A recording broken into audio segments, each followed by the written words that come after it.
Dizes o que pensas, mas não pensas no que dizes. Eu não preciso de ajustar contas absolutamente com ninguém.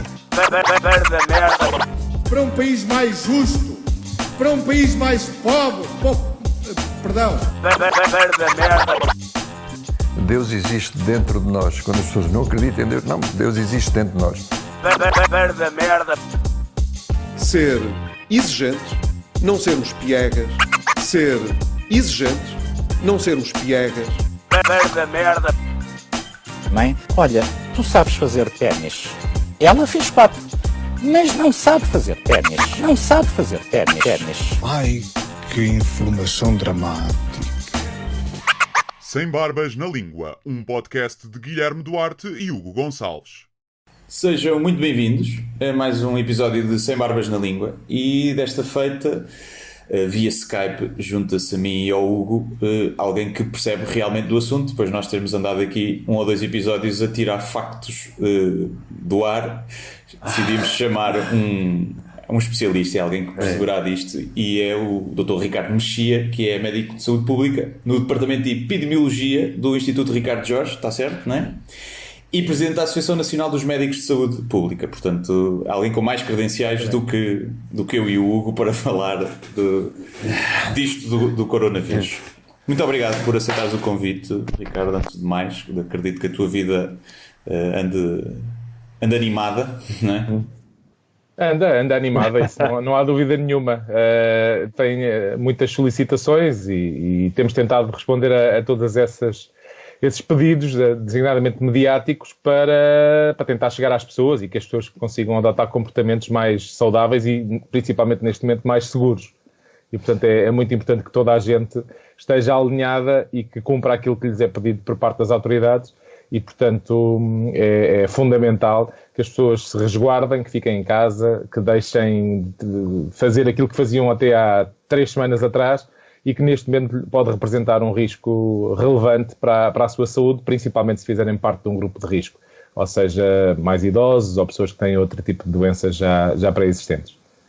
Ricardo, nós recolhemos algumas perguntas dos nossos ouvintes que editámos e organizámos de forma a poderem ser respondidas mais facilmente. Algumas, imagino que para ti serão bastante óbvias, mas nós achamos que mais do que tudo, às vezes é possível reforçar aquilo que é óbvio, até porque há muita desinformação, e então acho que podemos começar por aí, pelas perguntas que serão mais óbvias de comportamentos que podemos ter, mas antes disso, só para as pessoas também perceberem o que é que tu fazes e quem é que és, pedia-te que resumidamente nos explicasses o que é que faz um epidemiologista nesta fase, e tendo em conta os lugares onde trabalhas, que o Guilherme já mencionou, qual é que tem sido o teu papel durante todo este processo? Ou seja, eu sou médico de saúde pública, que é uma especialidade como outra qualquer. Portanto, a saúde pública é uma especialidade médica como a gastroenterologia ou a dermatologia ou a medicina interna, e que o nosso objeto, em vez de ser, digamos, o indivíduo, é a comunidade. E, portanto, temos 3 eixos em que trabalhamos: a prevenção da doença, a proteção da saúde e a promoção da saúde. E, portanto, visa proteger a saúde de todos através de diversos tipos de intervenções, por exemplo, algumas delas normativas, as questões da qualidade da água, da qualidade do ar, da qualidade e segurança alimentar, por exemplo, a promoção da saúde no sentido de dar ferramentas às pessoas para fazer as tais escolhas mais informadas, e, na prática, a prevenção da doença através também de um conjunto de técnicas, das quais provavelmente a mais eficaz e mais conhecida será a questão da vacinação, não é? É uma estratégia de saúde pública clássica e das mais bem-sucedidas. Adicionalmente, a minha diferenciação é na área da epidemiologia, ou seja, sou também epidemiologista, e os epidemiologistas estudam, de forma muito resumida, aquilo que é a evolução ou o comportamento da doença e dos fatores que influenciam essa doença na população. E, portanto, na prática, juntando estas 2 ciências, estamos a trabalhar na área daquilo que é a doença nas populações, e, no meu caso concreto, a minha diferenciação é na epidemiologia de campo, que tem muito a ver com o que se está a passar agora, ou seja, é a questão do controle de surtos. traços largos. E, portanto, há um conjunto de profissionais a nível europeu que fizeram uma diferenciação, que é o chamado programa EPIET, European Program for Intervention in Epidemiology Training, que visa precisamente dar capacidade aos Estados-membros para responder perante uma ameaça deste género. Portanto, temos uma rede espalhada por toda a Europa e pelo mundo e que, na prática, visa dar resposta a ameaças deste género. E, portanto, em tempo de paz, não temos, entre aspas, assim, estamos a desenvolver as ferramentas da vigilância, a criar os sistemas de informação e nestes momentos, digamos, vamos para o terreno, daí a tal expressão epidemiologia de campo, no sentido de intervir diretamente junto das comunidades para controlar o problema. Okay. Ia só perguntar, não sei se era uma das perguntas que o Hugo também tinha aí, mas se vocês, especialistas nesta área, começaram a ficar assustados mais cedo e ninguém vos ouviu? Bem, nós temos canais muito informais, ou seja, é uma comunidade relativamente pequena e que, portanto, temos meios ágeis de comunicar. E quer pela via oficial, quer pela via oficiosa, as coisas vão soando, não é? E, portanto, todos nós começámos a fazer leitura muito no início de que potencialmente estava aqui uma situação, uma potencial ameaça à saúde global. É evidente que na altura, em dezembro, quando surgiu aquele relatório da China, ninguém poderia prever, diria, que as coisas atingiriam a proporção que atualmente existe. Mas é evidente que nós lidamos com ameaças deste género numa escala muito regular e, portanto, no início, estas ameaças podem e devem ser tratadas de forma mais incisiva, de maneira a que não se alarguem para outras regiões, para outras populações.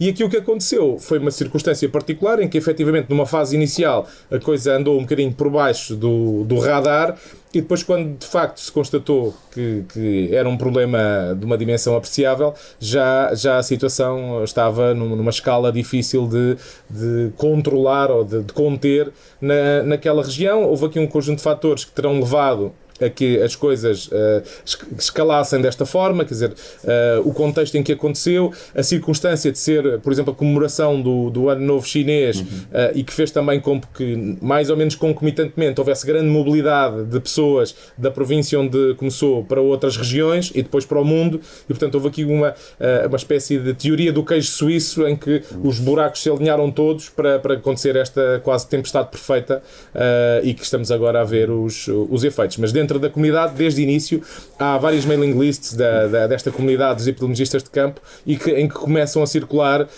relatos, às vezes nem muito estruturados, ou seja, são relatos de doença sem uma causa até muito pouco clara e que depois se vem a constatar que era uma situação deste género e que levou ao estado em que estamos. Ricardo, nos filmes, normalmente, nos filmes catastróficos de grandes epidemias ou desastres, existe sempre o cientista que tenta, no primeiro ato do filme, alertar, e existe sempre o político que renega os conhecimentos científicos. Tem havido muita desinformação, como tu sabes, muitas teorias da conspiração. Da tua experiência a trabalhar com órgãos governamentais e internacionais, tu achas que às vezes o tempo que se demora a tomar medidas, ou as medidas que se tomam, tem mais a ver com a dificuldade de processar informação e a dificuldade de estar perante um caso novo? Ou seja, a natural incompetência humana na maioria das atividades, como acontece, ou tem a ver com um medo dos políticos causarem um alarmismo inicial e demorarem mais a reagirem à informação dos técnicos?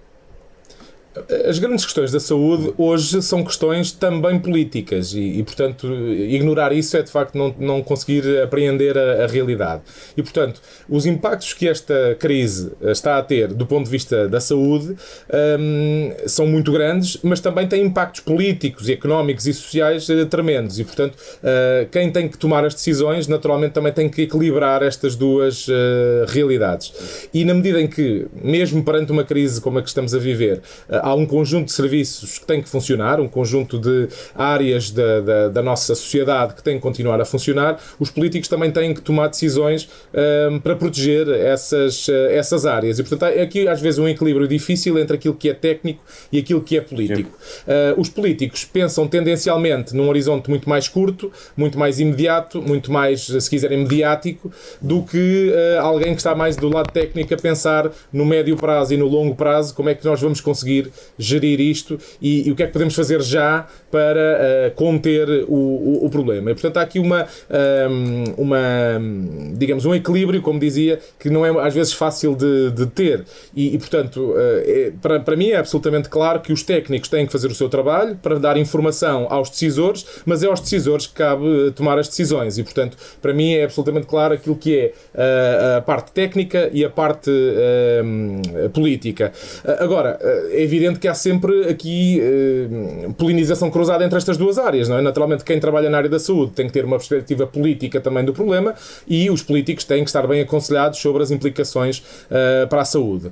Agora, muitas vezes há decisões que são tomadas que acabam por atender pouco à parte técnica e são muito fundamentadas do ponto de vista político, e isso, na maior parte das vezes, tende a não correr particularmente bem, não é? Porque a percepção dos políticos às vezes é condicionada mais pela sua percepção pública do que propriamente pela realidade dos factos ou pela evidência que os factos apresentam. E, portanto, há aqui, eu julgo que os nossos dirigentes, e não estou a particularizar nos nossos em concreto, mas genericamente, todos têm que ouvir mais aquilo que os técnicos têm para lhes dizer, e a ciência é relativamente universal. É evidente que pode haver aqui opiniões um bocadinho mais para um lado ou mais para o outro, mas desde que seja alicerçado em factos, eu julgo que os nossos políticos têm que usar essa informação, usar a ciência para tomar decisões que permitam proteger a saúde de todos e também a nossa sociedade, a nossa economia, enfim,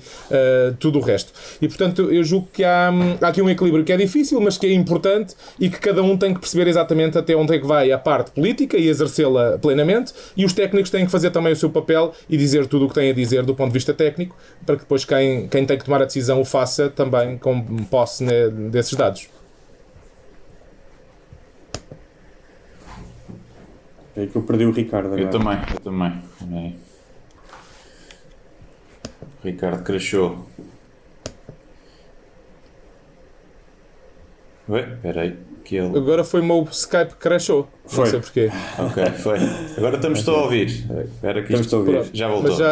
Okay. O áudio ficou gravado, mas foi o meu Skype que se desligou, não sei porquê. Mas pronto, estava a concluir a ideia de que de facto os políticos têm que ouvir os técnicos e os técnicos têm que fundamentar aquilo que são os factos para os políticos poderem decidir. Sim. Conseguem-me ouvir? Sim. Okay. Só aqui um delay. Sim.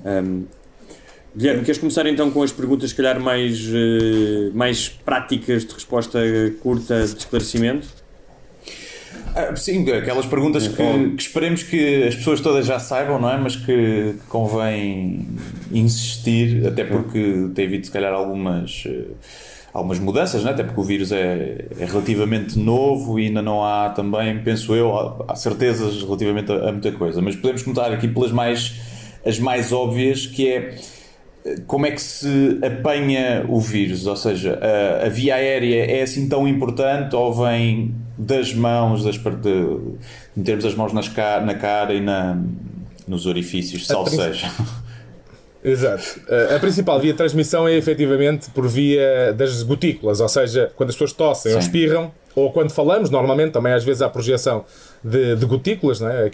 O português corrente, os perdigotos, não é? Que acabam por ser a via principal de transmissão. Entretanto, temos alguma evidência também que gotículas mais pequenas, ou seja, não gotículas, mas aerosolizado, portanto, em vez de haver a projeção de gotículas, o vírus pode ficar no ar, em suspensão, e transmitir-se também por essa via.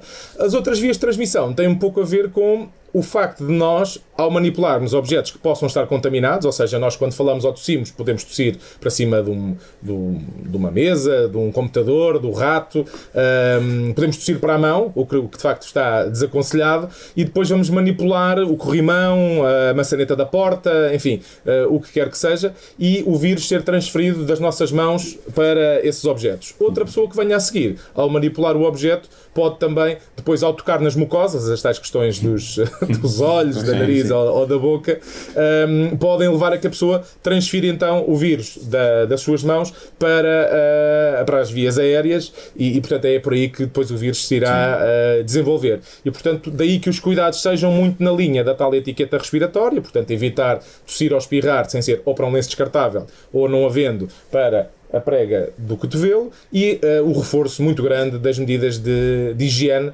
precisamente das mãos, para evitar a tal transferência, a tal contaminação que leva a que a doença possa surgir. Mais recentemente também se permitiu identificar o vírus nas fezes. E portanto há aqui também a possibilidade, mas que ainda é remota, portanto nós não acreditamos que haja muitos casos a ter ocorrido por essa via, mas que é a chamada transmissão fecal-oral, ou seja, se houver contaminação, por exemplo, de instalações sanitárias, as pessoas poderem, ao mexer nas instalações, na sanita ou o que seja, poder também transmitir a doença por essa via. Mas até ver, apesar de possível, do ponto de vista da possibilidade disso acontecer, não acreditamos que seja uma via de transmissão particularmente frequente. E já agora uma questão, imaginemos que alguém que já está imunizado, e vamos falar aqui numa hipótese depois falaremos das reinfecções, que já está imunizado, pode servir como agente intermédio de transmissão, ou seja, se eu mexer numa maçaneta que tem lá o vírus, eu, estando imune, por exemplo, depois posso transportar o vírus para outro sítio. É possível isso acontecer? Bem, é possível, mas aí não depende sequer da questão da imunidade. Ou seja, se eu estiver doente e tiver tossido para as mãos, a minha mão ficou contaminada, se eu der um aperto de mão ao Guilherme e o Guilherme depois for dar um aperto de mão ao Hugo, potencialmente, independentemente do Guilherme estar ou não imunizado, a transferência pode ocorrer por essa via. E quem diz a mão, diz um corrimão, diz um teclado, diz o que quer que seja. A questão da imunização é ligeiramente diferente. Aí já tem a ver com o nosso organismo não desenvolver a doença. Portanto, nós ainda estamos a tentar perceber se isso é mesmo assim e como é que é e durante quanto tempo é que dura e a partir de quando é que nós temos de facto essa imunidade. Mas aí já tem a ver com o facto de eu não adoecer. Ou seja, mesmo que eu seja exposto, no limite, aqui uma caricatura, mesmo que alguém me espirre para cima e seja um doente, se eu for imune, não vou desenvolver a doença. E, portanto, aí já é uma situação diferente, não tem a ver com a transmissão. Aí. Digo isto quase numa perspectiva de mesmo que as pessoas comecem a achar que são imunes, devem resguardar-se na mesma para não servir de agentes transmissores aos outros, não é? Mesmo que eles já não possam. Devem manter as medidas de higiene tal e qual como mantinham antes, ou agora durante o surto. Não devem reduzir o nível das medidas porque, entretanto, descobrem que já são imunes. São imunes, também não são imortais e, portanto, também convém não esquecer esse aspecto que estas medidas de higiene até são coisas que nós podemos manter para o futuro, porque há outras doenças que também se transmitem assim, não é? As próprias gripes também, a parte delas se transmitem desta maneira, portanto aquilo que estamos agora do ponto de vista, se quiserem, cultural também a passar a fazer, pode ser útil também para conter outras doenças. Três questões também do dia-a-dia que levantam algumas dúvidas. Primeiro, idas ao supermercado e alimentos, ou seja, quem já foi ao supermercado nesta altura dá-se conta da possível exposição, ou seja, desde a fruta que se apanha das caixas à lata de feijão que alguém já pode ter tocado, ao dinheiro, tudo isso. Que cuidados a ter com os alimentos, esses que trazem do supermercado. Em segundo, roupas e sapatos, portanto, a partir do momento em que se está fora de casa para dentro de casa. E em terceiro lugar, animais de estimação, já não digo como via de contágio, porque acho que a maioria das pessoas já sabem que os animais, pelo menos até agora, não são, não disseminam, nem passam para os humanos. No entanto, é preciso ter algum cuidado quando os animais vão à rua. Portanto, supermercado, roupa e animais. Pronto, na prática, em relação às questões do supermercado, é um sítio como outro qualquer e nós manipulamos objetos como noutro sítio qualquer. O vírus não se transmite pela comida, não é pela ingestão da comida potencialmente contaminada. Aqui a questão volta a ser, nós ao manipularmos a fruta, se depois não higienizarmos a fruta ou os vegetais ou o que seja, ou as latas de conservas, se esses objetos, se essas frutas, se estes artigos estiverem contaminados, nós depois ao manipularmos a cara podemos estar a transmitir a doença. De qualquer forma, devemos manter, mais uma vez, essa higienização mínima, ter os cuidados, naturalmente, do distanciamento físico quando vamos ao supermercado. Portanto, neste momento, os próprios supermercados têm regras para não haver uma sobrelotação dentro do mesmo e, portanto, devemos cumprir também essas regras. E, portanto, aqui são cuidados, diria, genéricos de higiene, mas têm muito a ver depois com a higienização das mãos antes de tocarmos na cara ou eventualmente noutras transmitir o vírus para outras superfícies. Portanto, é preciso ter alguma cautela, mas também sem exacerbar aqui cuidados que também não são muito prováveis. Em relação às questões da roupa, há dois cenários diferentes. Uma coisa é alguém que está num contexto em que a doença de facto existe, ou seja, um profissional de saúde, alguém que trabalha naquele contexto, está muito mais exposto do que alguém que foi fazer as suas compras ou foi à farmácia. E, portanto, é possível ter alguns cuidados com a roupa e com os sapatos, mas também sem exagerar, não é? Ou seja, as pessoas têm, por alguma razão, algum fator de risco, podem ser mais cuidadosas nesse sentido. Deixar os sapatos mais junto à porta, não andar com os sapatos dentro de casa. Há muita gente que até já não o fazia, ou seja, é até uma questão de limpeza da própria casa. Eu, tendo vivido 2 anos na Noruega, quando voltei também passei a deixar os sapatos no hall de entrada. Quer dizer, é uma questão cultural e que se calhar também ajuda na higiene da casa. E, portanto, se as pessoas fizerem isso, não vem mal ao mundo, não implica um particular cuidado. A roupa, a mesma coisa, quer dizer, alguém que tenha ido ao supermercado que não esteve particularmente exposto, pode de facto pôr a roupa de parte, mas não, quer dizer, não tem que a tratar como se fosse material nuclear, não é? Quer dizer, não é essa e finalmente toda a abordagem. os animais de estimação, especialmente os cães, não é? Porque certo, vão a um parque, cheiram coisas, não é? Metem as patas na terra. Nós temos recomendado que as pessoas, quando regressam da rua com os animais, e normalmente os gatos tendemos a não passear, nem os canários, portanto, em relação mais aos cães, ter esse cuidado de lhes limpar as patas. Precisamente na mesma lógica dos sapatos, não é? Ou seja, se eventualmente limparmos as patas dos nossos animais, em concreto os cães, à entrada, reduzimos o risco deles potencialmente trazerem a doença. Mas digamos, do ponto de vista do número de casos que ocorreu por essa via, eu acredito que é um número quase irrisório, portanto não é verdadeiramente um problema, mas se pudermos ter essa atenção, se pudermos ter esse cuidado, é uma mais-valia em relação à limpeza. Okay.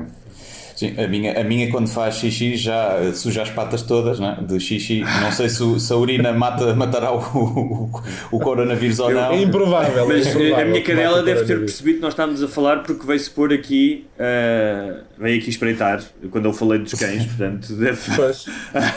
Mas ela é falar em rua, quando levamos os cães à rua. Exatamente, acho que foi isso, e está quase na hora dela. Está na hora disso. Então, Guilherme, queres prosseguir? Sim, eu acho que aqui podemos voltar aqui a falar também, acho que era o que tínhamos aqui a seguir, que era a questão da reinfecção. Ainda não se sabe muito bem, houve alguns casos, mas muito poucos de reinfecções, mas tenderão mais a ser falsos negativos do que propriamente uma reinfecção a sério. Isso é verdade ou não? O que é que se sabe? Ainda não temos muitas certezas sobre essa questão, até porque, lá está, temos pouca evolução no que toca ao número de casos e particularmente o número de casos que se voltou a estar exposto. Sim.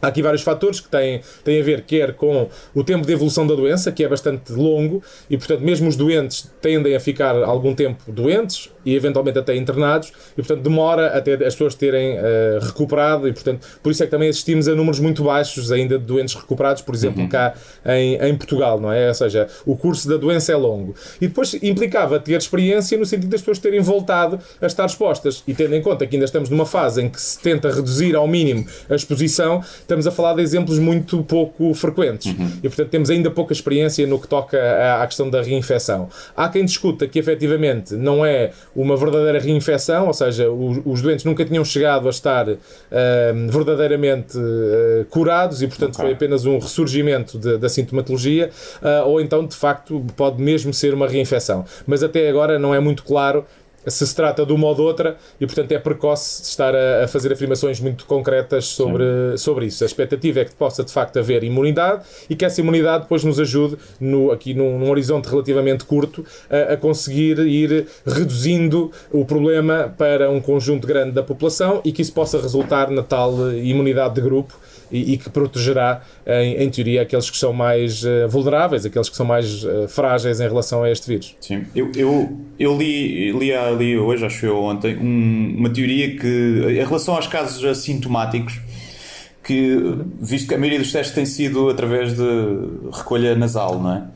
E que a zaragatoa na nasofaringe, ou seja, é uma escova que é enfiada no nariz e, portanto, vai colher produto lá atrás, junto à faringe. E que este estudo, esta opinião, não sei mesmo se era um estudo publicado, diria que, nesse caso, como o teste era feito assim, que os assintomáticos, mesmo estando infectados com o vírus, porque estaria nos alvéolos pulmonares, a zaragatoa não, ou seja, no teste como está a ser feito, não detectava, e que então os assintomáticos estariam a dar negativo, mas que poderiam ser transmissores, e que isso seria uma boa notícia, porque significa que já há mais gente infectada assintomática, mas uma má notícia também porque significa que mais gente, ou seja, mais incontrolável está a pandemia, não é?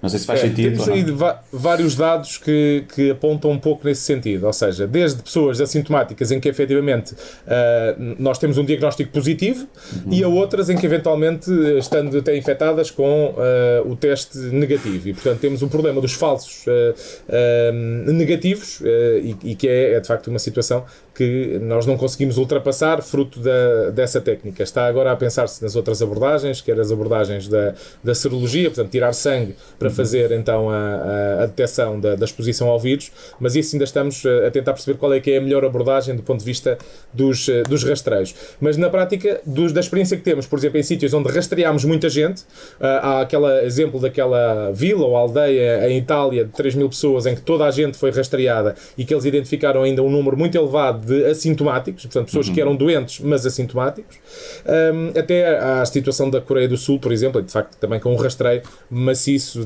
da população e que levou a conseguir obter também taxas de letalidade muito baixas, não só porque efetivamente foi mais fácil identificar os casos e isolá-los, mas também porque a letalidade baixa na medida em que se nós detectamos mais casos, se aumentamos o número de pessoas doentes, se detectamos mais pessoas doentes, naturalmente o número de pessoas entre este grupo que acaba por morrer tende a descer, não é? Portanto, há aqui coisas que são reais e outras que são, digamos, artefactos da técnica e que nos podem levar a fazer interpretações erradas dos dados que temos. Mas em relação a essa questão concreta, efetivamente há evidência que possa haver assintomáticos já infectados e que eles podem transmitir a doença. E inclusivamente há alguns estudos que apontam para que o grande número de casos, o maior número de casos até, se deve precisamente a essa transmissão assintomática, porque as pessoas que já apresentavam sintomas tenderam a ser isoladas e, portanto, reduziram muito a sua transmissibilidade, não é? Mas, Ricardo, uma das dúvidas que alguns ouvintes nos colocaram era, sendo uma pessoa assintomática, portanto, não tossindo, não espirrando, como é que transmite o vírus se não tem esses comportamentos que são mais suscetíveis de propagá-lo?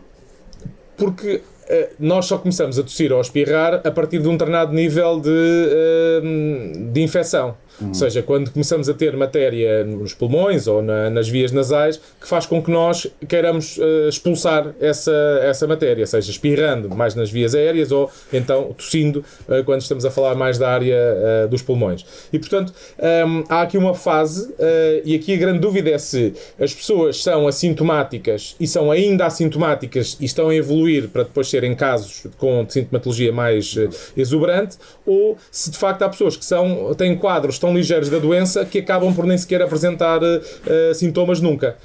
E portanto são duas realidades distintas e que também estamos a tentar perceber melhor como é que funcionam. Mas na prática as pessoas podem não ter ainda a tal sintomatologia mais exuberante, tosse, espirros, o que seja, mas já ter vírus suficientes para poderem ser expelidos na nossa árvore respiratória, seja pelas gotículas quando falamos, seja por outros mecanismos. E portanto é nesse sentido que há a tal transmissão ainda em assintomáticos. Isso leva-me só a outra pergunta, que é: muita gente, nós temos visto, não é? Não só em Portugal, mas noutros países, que apesar das medidas e do estado de emergência, continuam a ir à rua, por vezes com justificações, que vou só fazer uma corrida, vou só dar um passeio rápido, e mantêm o distanciamento social, ou seja, julgam ou consideram, fazem esse juízo de que, mantendo esse raio de 2 metros, 3 metros, o que seja, que não haverá problema. O que é que dirias a essas pessoas para evitar que elas saíssem de casa, ou qual é que é o problema delas saírem de casas, não tendo sintomas e mantendo esse distanciamento social? Bem, há aqui duas situações diferentes. Uma situação são as pessoas que são ou doentes ou contactos de doentes, e portanto esses estão claramente ou em quarentena no caso dos contactos ou em isolamento no caso dos doentes, e esses devem manter uma aderência estrita ao isolamento em casa, portanto ao distanciamento físico não só com terceiros na rua, mas também dentro da sua própria casa. Devem evitar o contacto com os outros coabitantes. Situação diferente são as pessoas que não estão nem em quarentena nem em isolamento. Essas devem guardar algum distanciamento físico. Nós temos optado agora por não falar tanto em distanciamento social, mas em distanciamento físico, porque devemos socializar, usando as tecnologias que temos hoje ao dispor. Devemos estar longe fisicamente das pessoas, mas próximos do ponto de vista, se quisermos, afetuoso ou social. E portanto, a grande questão é que, mesmo para essas situações essenciais, e por isso é que, de alguma maneira, nós discordamos daquilo que foram a estratégia de comunicação agora das últimas medidas, é que pareceu que houve várias pessoas que interpretaram aquilo que foi anunciado como: então mas eu posso ir dar uma corrida ou posso ir passear o cão, então pronto, então tudo bem, se isso é seguro, então vou fazer isso. E depois assistimos a imagens como as que vimos nas marginais, em Lisboa, em Cascais ou lá em cima mais a norte. Sim. Portanto, esta não é de toda a mensagem que devemos passar. Nós devemos passar a mensagem que as pessoas devem, de facto, ficar em casa, resguardarem-se, principalmente aquelas que fazem parte de um grupo de risco. E em relação, por exemplo, à questão da atividade física, há por aí na internet muita oferta de coisas que as pessoas podem fazer, preservando a atividade física, mas permanecendo na sua casa. E, portanto, não há justificação, neste momento, perante a situação excepcional em que estamos, para haver tanta gente na rua a correr e a andar de bicicleta. E, portanto, a mensagem, eu julgo que tem que ser clara, que as pessoas devem ficar em casa e restringir as suas saídas àquilo que é mínimo e que seja fundamentalmente essencial: abastecimento, alimentos, medicamentos ou procura de cuidados de saúde. Tudo o resto, neste momento, não me parece que seja fundamental. É evidente que é muito difícil permanecer em casa durante dias a fio, mas também ainda não passou assim tanto tempo desde que começámos a implementar estas medidas. Portanto, as pessoas também têm que ter aqui alguma cautela, alguma calma no que toca a estas medidas. Aqui a grande dificuldade do distanciamento físico, quando alguém vai correr um bocadinho, é que se eu morar numa aldeia com 4 habitantes, se calhar é fácil eu sair à rua e ir dar uma volta e não vejo ninguém. Mas se eu morar numa grande cidade, e a maioria de nós vive de facto em grandes cidades, vive em prédios, não vive em casas isoladas, este percurso de ir até à rua ou até um sítio onde haja menos gente, tendencialmente eu vou encontrar pessoas, porque passo no elevador, passo na porta da rua, passo nos passeios. Portanto, se conseguirmos reduzir, se não for essencial, não devemos ir. Desculpa, estava a dizer que pela primeira vez dei-me conta da quantidade de coisas em que nós tocamos só quando vamos à rua. Eu não tinha noção disso, não é? De corrimões, botões de elevador, botões de porta, e tornamos muito mais conscientes acerca disso. Não é? Eu ainda não... Isso é muito positivo. Ainda vou sempre com a mão ao interruptor da luz nas escadas e mal toco, caraças. E depois vou com a mãozinha assim no ar para não tocar em lado nenhum e chego a casa e limpar. Exatamente. Agora há a questão de usar, por exemplo, para as tarefas que costumamos fazer, passar a usar a mão não dominante, não é? Ou seja, para quem é destro, passar a usar a mão esquerda para fazer essas tarefas todas, porque tendencialmente também vamos tocar menos vezes na cara com essa mão, aquela que não seja a mão dominante. Mas idealmente devemos reduzir o toque com tudo o que for possível. Agora, os botões do elevador, os interruptores, etc., isso tendencialmente conseguimos fazer, por exemplo, com com o cotovelo. Mas há muitos puxadores de porta que não são fáceis de abrir sem usar as mãos, não é? E portanto temos aqui alguma dificuldade. O nosso contexto não está adaptado ainda para estas preocupações e se calhar até nos futuros desenhos que vamos ter para os edifícios, para as estruturas públicas, se calhar isso vai ser uma questão a ser tida em conta, ou seja, tudo o que puder ser possível ser acionado de forma não manual, passar a funcionar nesse registro, não é? E portanto é uma das medidas que pode fazer sentido para o futuro. Eu não sei se falavas, cá, aproveitando de que as medidas ainda não estão em vigor há muito tempo, e se calhar fazendo agora aqui um bocadinho de futurologia, sendo que isto deve ser muito difícil para ver mais do que 3 ou 4 dias como é que as coisas vão evoluir. Parece-me que o vírus, a pandemia, vai ser impossível de travar, não é? No estado onde está, e que o vírus provavelmente vai fazer parte, vai ficar endémico, vamos estar a esperar provavelmente por uma vacina 1 ano e tal, e se esse cenário, se isto é imparável, pelo menos no ponto de vista global, se calhar há países mais pequenos ou ilhas, tipo a Islândia, que se calhar vão se conseguir livrar disto mais cedo e fechar-se, mas se esse é o caminho, então o caminho a curto, médio prazo será quem não é de risco começar a expor-se ao vírus. Um bocadinho como a Inglaterra queria fazer, mas sem ser à bruta, como eles estavam a pensar antes de fazer os estudos, não é? O problema da estratégia que o Reino Unido estava a pensar fazer não era tanto a questão da exposição faseada dos menos suscetíveis. O problema era o outro, era como é que eles asseguravam que os mais de risco não eram de facto expostos. Não é? Se nós conseguíssemos mandar os idosos e as pessoas que tinham de facto doença de base para uma ilha durante 2 meses e deixar depois o resto da população saudável de alguma forma adquirir imunidade de grupo, isso corria tudo lindamente.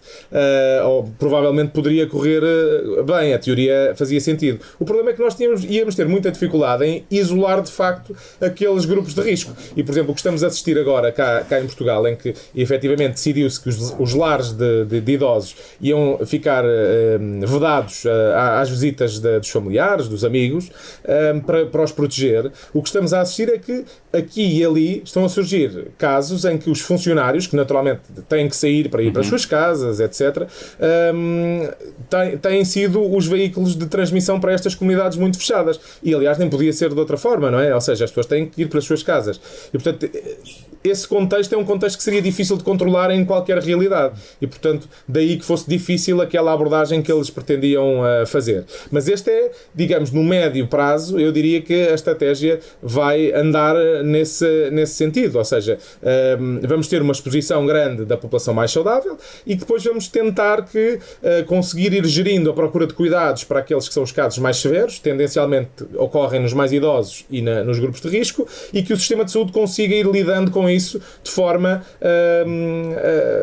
pausada e não com uma grande concentração dos casos. É a questão do achatar da curva que toda a gente fala, mas que não é mais do que espaçar os casos no tempo, por forma que o nosso sistema tenha capacidade de os acolher. Então, neste caso, o que estás a dizer, ou seja, além de ser logisticamente impossível isolar essas pessoas, mandá-las para a ilha, não? Portanto, logisticamente isso não é possível. Eu tive uma ideia que ninguém aproveitou do governo, que era colocar as pessoas mais idosas e de risco tudo a viver em cruzeiros. Desinfetar tudo. A infraestrutura já está criada dos cruzeiros, eles podem viver lá. Não sei quantos cruzeiros é que vão ser precisos. Os cruzeiros não estão a ser usados, estão a perder dinheiro. E se calhar vão perder para sempre. O problema dos cruzeiros é que, e já constatámos isso com vários cruzeiros, é que como é um espaço muito confinado, aquilo acaba por ser um contexto particularmente propício para desenvolver a doença, em particular o Covid-19. Tivemos a situação lá do Diamond Princess, que até com um conterrâneo nosso, não é? Que esteve lá, e que até teve bastante protagonismo mediático, como sabemos, e que, portanto, é difícil essa abordagem, não é? Então, tinha que ser tudo desinfetado antes, mas depois há um falso negativo e está tudo tramado, não é? Exatamente, mas já hoje os próprios cruzeiros já têm uma idade média das pessoas que vão em cruzeiros, já é bastante elevada, não é? E portanto isso era só ainda promover um avanço da idade das pessoas que frequentam os cruzeiros. Mas então, é uma ideia, não é? Não havendo ilhas nem cruzeiros suficientes para as pessoas com mais de 65 anos, uma das questões que tu falaste aqui é também a questão de os serviços nacionais de saúde não crescerem. Porque mesmo que nós excluíssemos essas pessoas da equação, não é? Continuaríamos a ter milhares e milhares de pessoas que precisariam de atendimento médico hospitalar, não é? Portanto, não é como essa ideia de que todos agora... E há outra questão também, desculpa, só para agora, se puderes responder às duas, que é, tu há pouco falaste que não é certo ainda, não é cientificamente provado, acho ainda, que o facto de nós contrairmos a doença e nos curarmos, que isso faz com que fiquemos imunes para sempre, certo?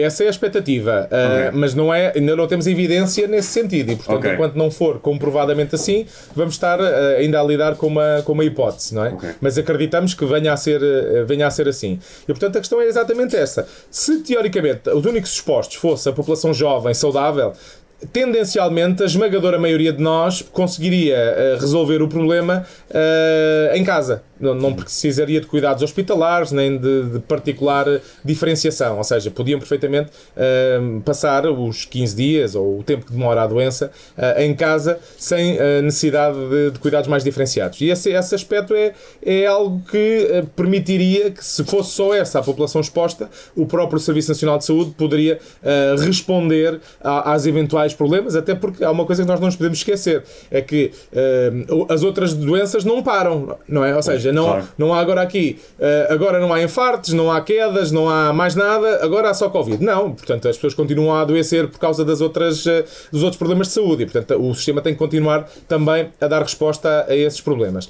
E, portanto, haveria aqui um cenário em que as pessoas mais saudáveis teriam manifestações de doença menos exuberantes, mais fáceis de gerir e que, se fossem expostas de uma forma, digamos, não abrupta, mas regular, isso permitir-nos lidar com o problema de forma mais ágil. E, portanto, essa é a expectativa, é tal diferir os casos no tempo, quer os dos mais saudáveis, quer também daqueles que mais problemas têm. Agora, nós já sabemos que o nosso Serviço Nacional de Saúde já tinha pouca elasticidade para acomodar um aumento da procura, não é? Já tinha, às vezes, dificuldade em lidar com o consumo de cuidados de saúde normal. E, portanto, perante este cenário de aumento da pressão, seguramente que as coisas vão tornar-se ainda mais difíceis e, portanto, aqui também uma mensagem de incentivo para todos os profissionais que estão na frente dos doentes e a lidar com os casos todos os dias, muitas vezes com grande escassez de recursos humanos, até de equipamentos de proteção individual e, portanto, é inaceitável que estes profissionais estejam colocados em risco. Pois, eu hoje vi que havia, principalmente de enfermagem, pessoas a usar máscaras de mergulho. Para se protegerem, porque já não havia óculos. Sim. E isso é falta de preparação, é falta de capacidade de resposta no imediato, ou apanhou-nos a todos e a todos os países de forma tão inesperada que ninguém acaba por ter muita culpa. O que é que tu considerarias? Eu acho que há um misto das duas coisas, ou seja, é evidente que com a procura global que neste momento há para todos os equipamentos de proteção individual, os equipamentos de suporte como os ventiladores, portanto essa procura a nível mundial escalou para níveis não vistos num tempo recente e, portanto, é evidente que isso há aqui um contexto que é difícil para todos os países. Mas, de facto, nós também podíamos ter acautelado, estamos a falar de uma doença que aconteceu ou que começou há 2 meses e pouco, mas ainda assim fomos tendo alertas importantes. No fim de janeiro, a OMS decretou a emergência de saúde pública de âmbito internacional, entretanto já decretou a pandemia e, portanto, foi havendo aqui uma sinalização, um crescendo de alerta que era importante que tivesse sido acautelada. Até no sentido, por exemplo, de reconverter parte da nossa indústria para produzir esses materiais, não é? Ou seja, estamos agora aqui um bocadinho ad hoc a tentar, várias empresas estão a fazer isso, ou seja, a ver o que é que podem ajudar reconvertendo as suas linhas de produção para fabricar material, mas se isso tivesse sido pensado de forma atempada, se calhar tinha sido possível reunir e armazenar matéria-prima que agora pudesse estar a ser utilizada precisamente para fabricar esses equipamentos. E, portanto, eu acho que sim, que podíamos... houve uma altura em que reclamámos da questão do plano de contingência, que devia ter sido disponibilizado mais cedo. O plano de contingência podia prever precisamente isso, ou seja, reconversão da indústria têxtil, por exemplo, para produzir materiais de equipamentos de proteção individual. Isso podia perfeitamente ter acontecido, não é? tendo em conta que a Organização Mundial de Saúde, segundo o que eu li, previa, não é? Falava-se da doença X, não é? Ou seja, de um cenário muito semelhante ao que está a acontecer agora, não é? Mas com uma doença imaginária. Esses planos de contingência existem, quer dizer, imagino não existem em todos os países, mas existia um plano de contingência em Portugal, no caso de uma pandemia como esta, e simplesmente foi ultrapassado porque há coisas, imagino eu, que sejam imprevisíveis de imaginar, ou ele não existia de todo? Só para clarificar, a OMS, além a doença X, está prevista no tal documento da OMS, no Blueprint, feito em 2018, que visava identificar eventuais ameaças à saúde global e que necessitavam de investimento na área de investigação. Mas além da doença X, nessa lista, estava lá já o SARS. E, portanto, não era preciso ser a doença X. O próprio SARS já estava nessa lista. E, portanto, a OMS tinha identificado o SARS como uma potencial ameaça já em 2018. Tínhamos tido o SARS original em 2002, 2003. Tínhamos tido depois o MERS, o vírus do Médio Oriente. E, portanto, esses dois agentes já estavam na tal lista. Em relação à questão concreta do plano de contingência, nós temos um plano de contingência que foi feito com maior... Em relação ao SARS, ou melhor, ao Covid-19, na lista que a OMS tinha criado em 2018, o tal blueprint de áreas que eram importantes investigar, já lá estava precisamente o SARS e o MERS, portanto o vírus respiratório do Médio Oriente e o síndrome agudo respiratório que tinha tido o surto em 2002, 2003. E portanto a OMS já tinha de facto identificado isto como uma potencial ameaça. Em relação à questão do plano de contingência, nós temos um plano de contingência relativamente robusto que foi criado durante a pandemia, ou antes da pandemia ainda, que na prática serve de base para todos os planos de contingência. O que temos que fazer é adaptá-lo à realidade do agente e principalmente ao nosso contexto atual. Aquilo que era o sistema, aquilo que eram a capacidade de comunicação, aquilo que eram os recursos em 2009, seguramente passados esta década já não é exatamente igual e, portanto, tem que haver um ajustamento do plano de contingência para as novas realidades. E, portanto, esse plano de contingência que foi revelado, diríamos nós, tardiamente, podia ter ajudado a que todos os parceiros identificassem qual é que era o seu papel em cada uma das fases e que pudessem antecipar o que é que tinha que acontecer caso, eventualmente, tivessem que avançar para esse cenário. E, portanto, nós costumamos dizer, casa roubada, trancas à porta, não é? É evidente que agora é fácil dizer, devia ter sido feito. Mas há muita gente que há muito tempo diz que devemos investir na prevenção, devemos estar preparados, devemos ter recursos orientados para isto, mas depois acabam por sair em saco roto. Anda a circular aquele vídeo do Bill Gates há 4 anos, a dizer precisamente que tínhamos uma ameaça e que não estávamos a fazer nada sobre isso. E, portanto, de facto, o receio aqui é que agora estamos todos muito aflitos, isto vai passar, e eu acredito que vai passar, e daqui a 6 meses já ninguém se lembra outra vez e a questão da preparação fica outra vez no baú e não se pensa nisso. Nós, inclusive, temos uma realidade que já andamos a adiar há muito tempo e que não é exatamente igual a esta, mas é parecida. Terremotos. Toda a gente diz que estamos a dever o terremoto, não é? Estamos a dever um terremoto já há não sei quanto tempo. E, portanto, quando vier, todos nós devíamos ter já pensado nisso, ter preparado a estrutura mínima. Por exemplo, todos nós devíamos ter em casa o suficiente para conseguirmos ser autónomos durante meia dúzia de dias, não é? Umas conservas, uma papel água, higiênico, não é? Papel higiênico, coisas mínimas para viver durante uma semana sem precisar de ajuda externa, não é? Porque se acontecer uma catástrofe com essa dimensão, potencialmente a nossa rede de abastecimento fica comprometida durante algum tempo e, portanto, estarmos preparados para isso pode ser útil. Agora, é uma situação que não é igual, obviamente, mas que é, de alguma maneira, parecida e, portanto, aquela corrida que houve aos supermercados, por exemplo, com a história do papel higiênico, é absurda, não é? Ou seja, as pessoas, não sei se perceberam que a doença era diferente, ainda não acho que ainda temos que estudar isso do ponto de vista social. Eu estive a ver e uma das teorias foi que começou na Austrália, porque o papel que vinha da higiênico que abastece a Austrália vinha todo de fábricas em Wuhan, onde foi o início do surto. E que então eles estavam com medo que, quando o surto ainda era só lá, que deixasse de haver papel higiênico, começaram-se a abastecer e depois foi um bocadinho o efeito O vizinho comprou papel higiênico, eu também quero. É outra pandemia. Ainda bem que nós temos uma indústria do papel muito robusta cá em Portugal e, portanto, não dependemos de outros países nesse sentido. Não é? E agora, ou seja, já disseste que achas que acreditas que isto vai passar, e acho que tivemos sorte no meio deste azar todo, por isto ser um vírus que aparentemente não nos vai matar a todos, não é ébola, não é MERS, que tinha uma taxa de mortalidade muito mais elevada. Tivemos sorte no meio disso tudo, e eu, como hipocondria que sou, já até mutações de vírus, parece que o vírus só tem 2 mutações por mês, que ao contrário da gripe tem 8, que se pode alterar muito mais rapidamente e tornar-se mais mortal. Este, à partida, não acontecerá isso. Se tivermos sorte no meio disto tudo, ou poderemos vir a ter sorte. Essa questão é muito interessante, porque não é necessariamente verdade que vírus mais agressivos sejam piores do ponto de vista comunitário. E o que é que eu quero dizer com isto? Eu não ganho comissão, mas há um jogo muito interessante, que é o Plague Inc.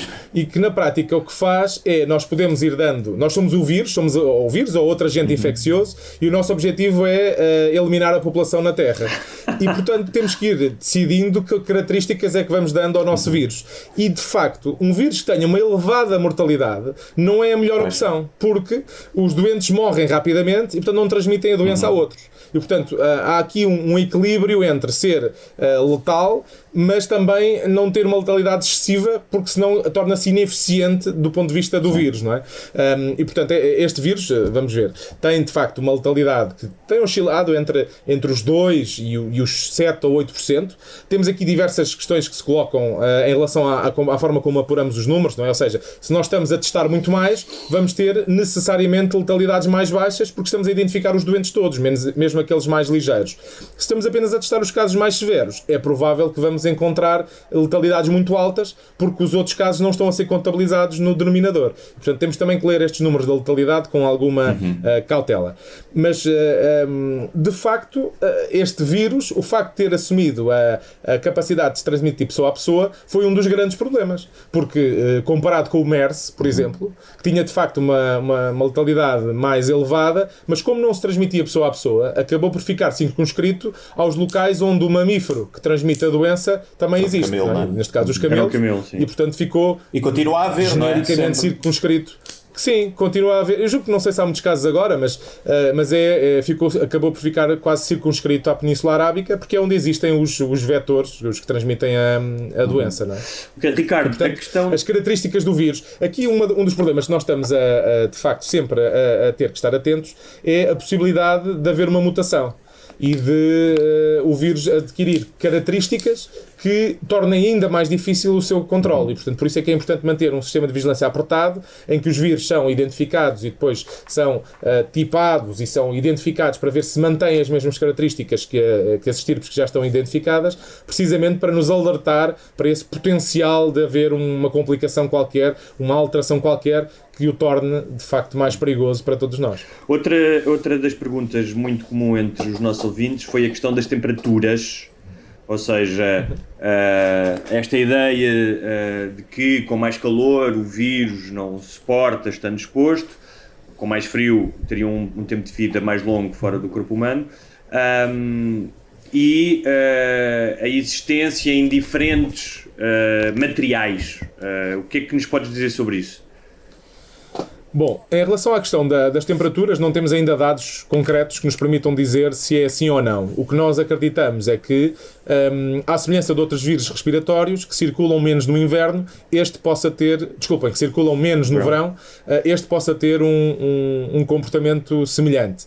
E, portanto, é um pouco expectativa, mas que ainda falta comprovar de forma objetiva. Os dados que temos, por exemplo, agora em relação ao que se está a passar no Brasil, não nos dão muita confiança que seja de facto assim, não é? E, portanto, há uma circulação ativa num país que tem uma temperatura já diferente daquilo que tem acontecido aqui no hemisfério norte, e, portanto, esse pode ser um dado importante para percebermos melhor isso mesmo. Portanto, em relação à temperatura, temos essa questão. A outra pergunta era... Em relação às superfícies, eu acho que também... As superfícies. As superfícies também tem sido uma discussão longa, porque havia alguns estudos que eram feitos em vírus parecidos com o SARS-CoV-2, que é o que causa agora o Covid-19, e agora já tem havido alguma evidência também do próprio vírus.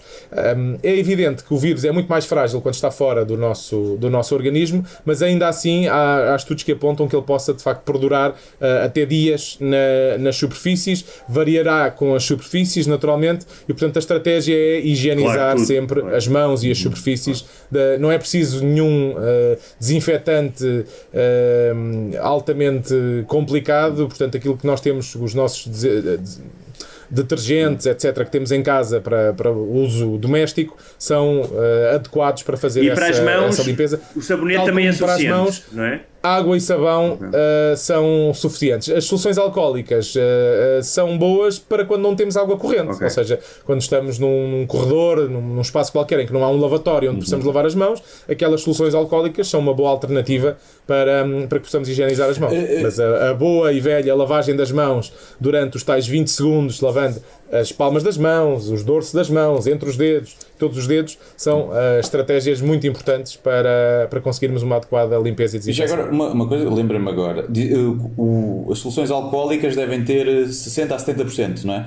Deve ser para não, 70% para não evaporar logo, sendo que o preço está bastante caro, o vodka de 50% serve para desinfetar e para lavar ou não?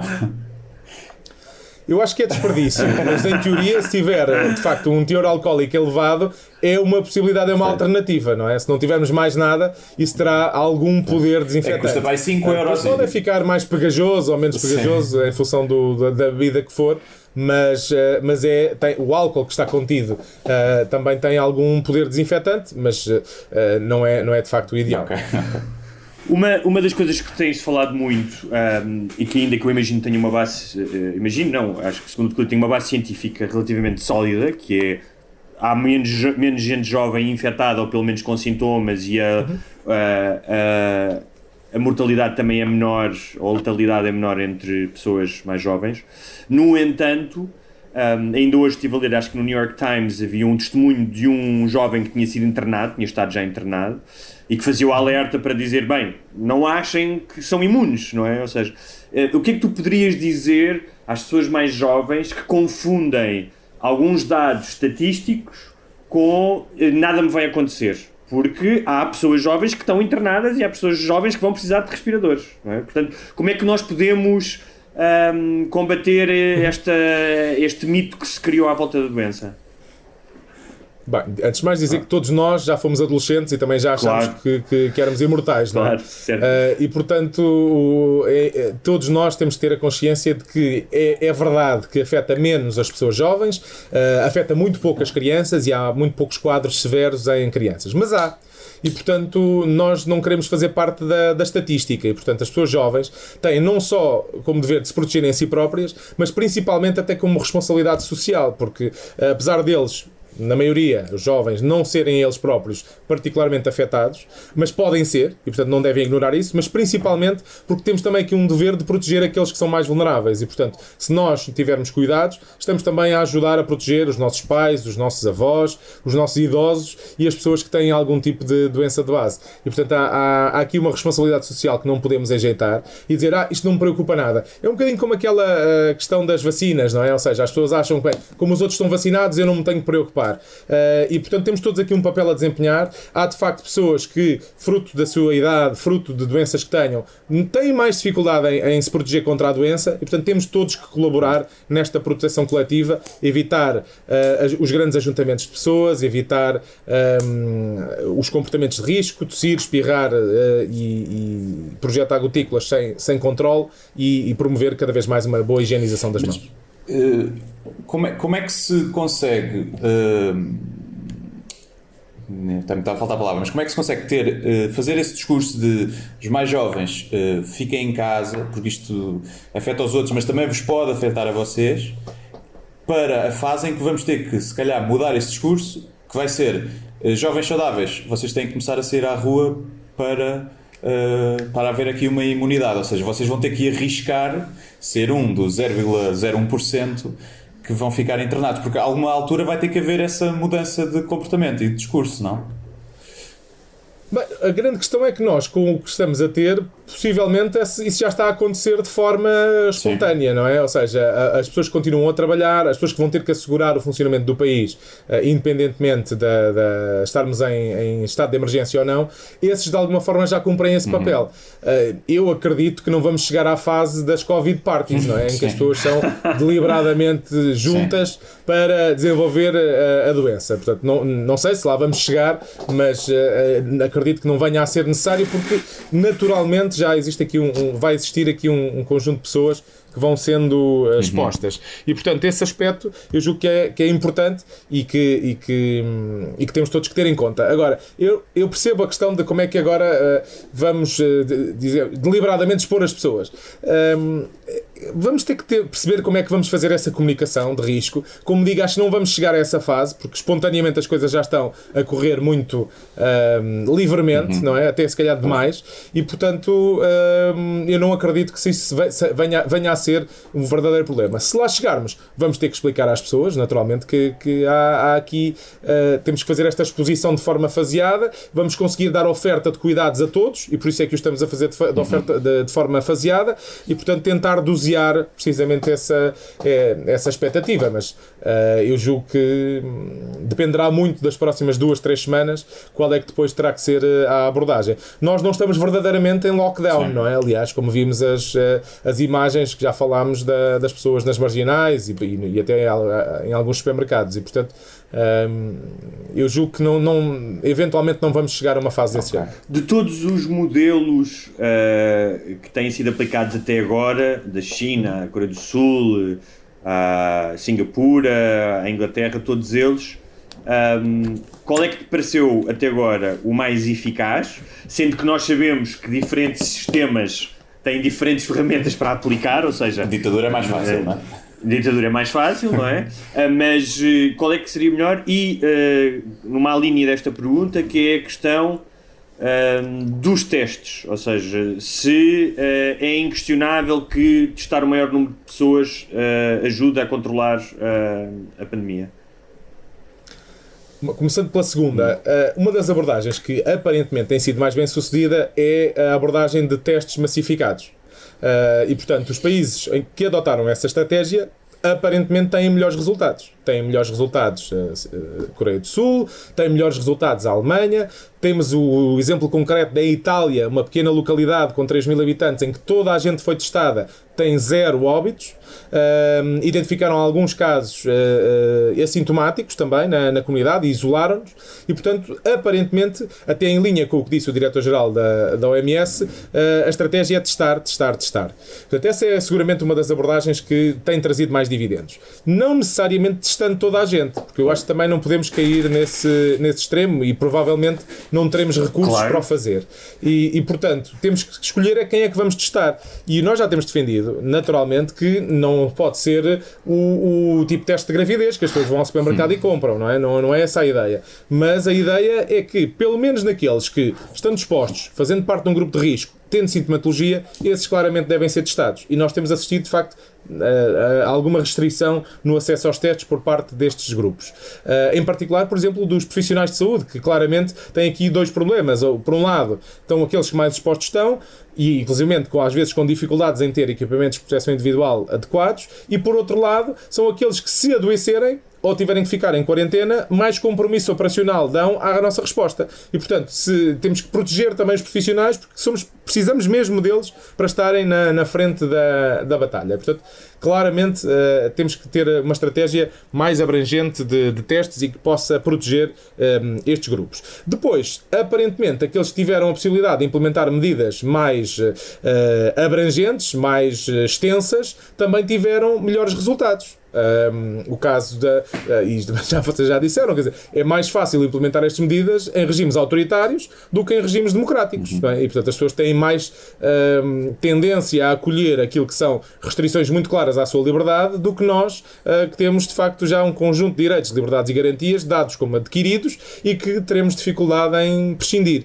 E, portanto, de alguma maneira, o sucesso está também condicionado por essa circunstância. E aqui entramos outra vez naquilo que tínhamos falado há pouco, que é a questão política, se quisermos, não é? E, portanto, também temos que dosear aqui a questão de ser extremamente extenso nas medidas e depois isso ter também consequências económicas e sociais que vão ser difíceis de resolver. Nós não podemos ignorar que há, de facto, um impacto social tremendo naquilo que vai ser a crise económica que já está a ser, a perda económica que muitos das pessoas que estão a ficar em casa vão ter. Enfim, há aqui um conjunto de indústrias que pararam e, portanto, estas atividades económicas, algumas delas poderão vir a retomar a sua atividade sem grande dificuldade e sem grande perda, porque são vendas que acabam por não se fazer num determinado momento, mas fazem-se depois, mas há outras que são perdas irrecuperáveis, não é? Ou seja, o turista que não veio